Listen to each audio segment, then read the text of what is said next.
ఇంక చెప్తూ మా ఊరు అమ్మ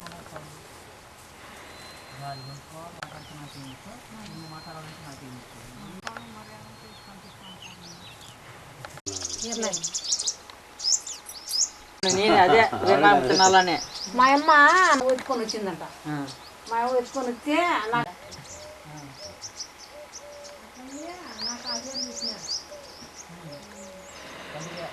మా అమ్మ పేరు వీరమ్మ, నా పేరు రాజమోహన్. అంటే వీరభద్ర స్వామి మా పిల్లలు రాసాడని ఆ పేరు రావాలని, తర్వాత వీరనాగమ్మ పేరు రావాలని ఫస్ట్ వీరమోహన్ అని పెట్టినారంట.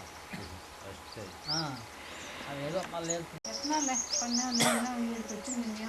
అవి అమ్మలే పని చేసేవాళ్ళం కాదా, వ్యాపారం చేసేవాళ్ళమో కాదా, ఎంత తిరిగి వ్యవసాయం చేసుకోవాలి. ఈ వర్షం రాక ఇప్పుడు చాలా ఇబ్బందుల కాలం వచ్చింది. ఇప్పుడు అంటే మీ పిల్లలు ఏమైనా పంపిస్తారా ఖర్చులు? పంపుతున్నారు పిల్లలు. ఇప్పుడు ఎన్ని పడిపోయినాం కదా, ఆ పెద్ద పిల్లానికి ఖర్చులకి 5,000 అట్లా